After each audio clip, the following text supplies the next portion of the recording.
Shalom rekan-rekan yang dikasih Tuhan, saat ini saya mau membagikan sebuah renungan untuk kita dengan tema Christ in Zaman Now atau Kristus di Zaman Now.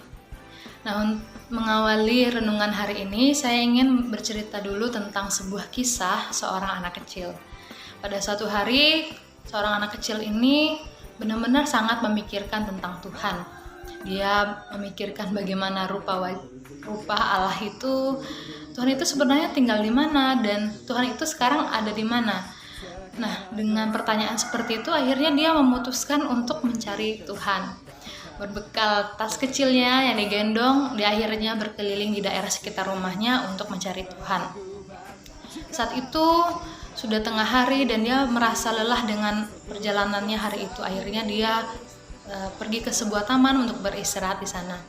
Nah, di sana dia bertemu dengan seorang nenek. Nenek itu sedang duduk sendirian di bangku taman. Dia duduk di sebelah nenek itu, dia membuka ranselnya, dia memakan bekal yang dia bawa. Dan saat itu ketika dia melihat si nenek, dia juga merasa kasihan. Mungkin si nenek juga merasa lapar saat ini. Akhirnya dia membuka tas kecilnya itu, mengambil sebuah coklat dan memberikannya kepada si nenek. Si nenek menerimanya dengan senang hati, bahkan tersenyum sangat tulus dan juga sangat ramah kepada anak itu. Akhirnya mereka menghabiskan waktu bersama di taman itu, duduk berdua, makan dan minum bersama, bahkan saling memberikan senyuman tanpa sepatah kata pun mereka berbicara. Akhirnya waktu sore hari, si anak ingin pulang, dia berpamitan dengan si nenek dan dia memeluk si nenek dengan erat. Dan tentu saja si nenek juga memberikan senyuman yang paling tulus kepada anak itu. Di rumah, si ibu bertanya kepada anaknya, kenapa dia sangat terlihat bahagia setelah seharian ini berjalan berkeliling. Si anak berkata bahwa dia sudah bertemu Tuhan hari ini di taman. Bahkan Tuhan ternyata punya senyuman yang sangat manis dan sangat tulus kepadanya. Nah, begitu juga pada saat si nenek pulang, anak si nenek juga bertanya, kenapa ibunya terlihat sangat bahagia saat itu.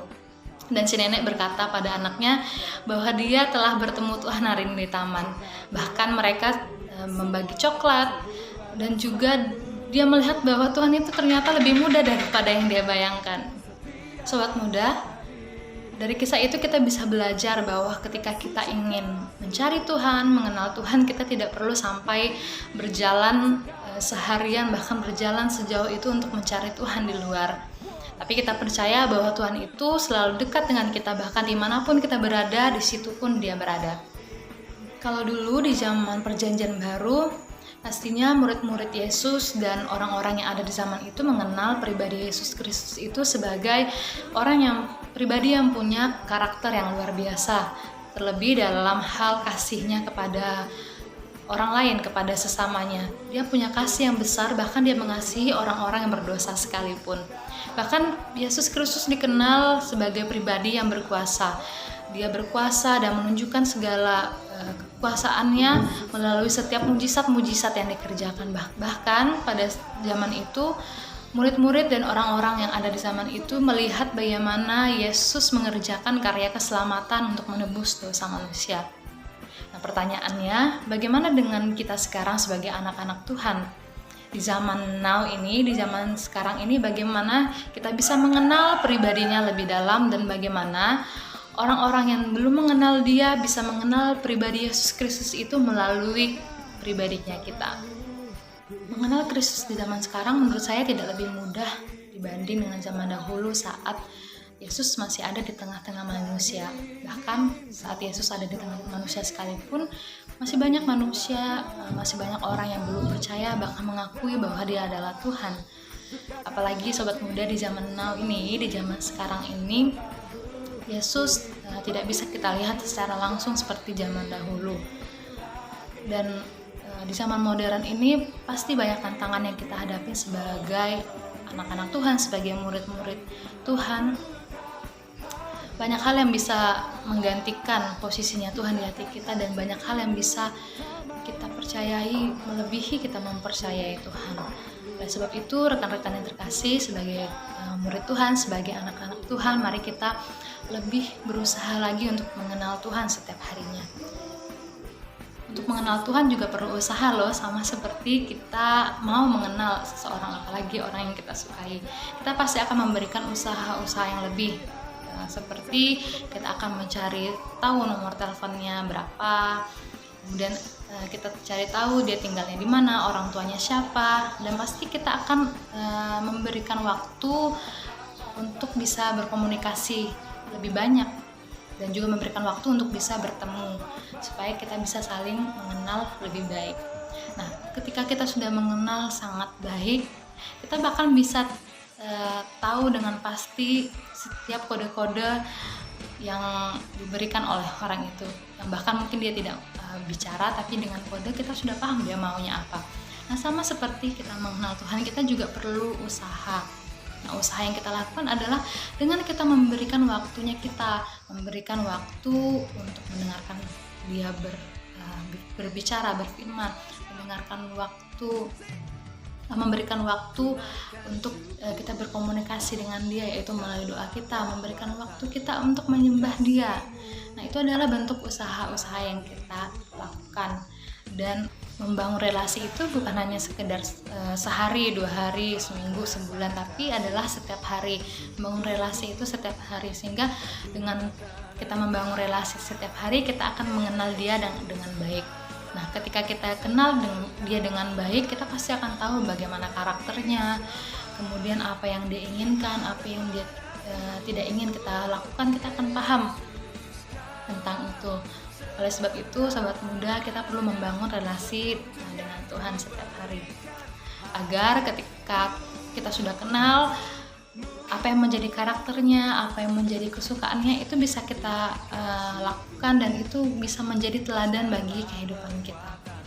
Nah, kalau karakter Kristus itu sudah terbentuk di dalam kehidupan kita sudah mengenal dia dengan baik, kita akan lebih mudah untuk menampilkan dan mengenalkan Kristus kepada orang lain. Bahkan ketika kita tidak mengenalkan pun, orang bisa tahu dengan jelas bahwa kita ini adalah anak-anak Tuhan. Lewat apa orang tahu? Lewat setiap perbuatan kita, perkataan kita. Nah, seperti di dalam 2 Korintus 3 ayat 3, firman Tuhan, karena ternyata bahwa kamu adalah surat Kristus yang ditulis oleh pelayanan kami, tulis bukan dengan tinta tetapi dengan roh dari Allah yang hidup, bukan pada loh batu melainkan pada loh daging, yaitu di dalam hati manusia. Di sini dikatakan bahwa kita ini adalah surat Kristus. Seperti kita tahu kalau surat itu adalah media untuk menyampaikan sesuatu, dan dari sebuah tulisan atau sebuah surat kita bisa tahu isi hati seseorang. Kita bisa tahu perasaannya seperti apa, bahkan kita bisa tahu karakter seorang yang menulis surat itu. Nah, jadi apa artinya menjadi surat Kristus, terlebih menjadi surat Kristus yang terbuka? Artinya teman-teman, di kehidupan kita ini bisa dilihat orang, dibaca orang, entah itu orang-orang yang sudah percaya kepada Kristus maupun orang-orang yang belum mengenal Kristus.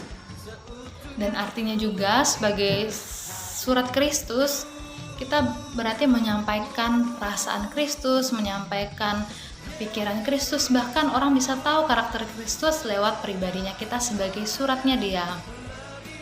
Akan lebih mudah menyampaikan kepada orang lain bahwa Yesus mengasihi dia lewat cara kita mengasihi orang itu, daripada kita hanya bilang kita mengasihi tapi tidak ada yang kita lakukan untuk dia. Artinya teman-teman, kita perlu mengenal dia dengan baik supaya orang juga mengenal Yesus dengan baik lewat pribadinya kita. Ya, sobat muda yang terkasih, kita percaya dari zaman dahulu, di zaman now, zaman sekarang, bahkan di zaman-zaman berikutnya, Yesus itu masih tetap sama, dan dia selalu ada di antara kita dan hadir di dalam kehidupan kita. Lewat apa dia menunjukkan kasih dan juga karakternya? Yaitu lewat pribadinya kita sebagai anak-anaknya, sebagai saksi-saksinya yang masih hidup di dunia ini. Yuk sobat muda, sebagai generasi yang tinggal dan hidup di zaman now, di zaman sekarang ini, kita membangun kembali relasi kita dengan Tuhan, dan kita menjadi berkat bagi orang-orang di zaman modern ini. Sekian renungan hari ini, semoga sobat muda terberkati dan tetap menjadi laskarnya Kristus di zaman now ini.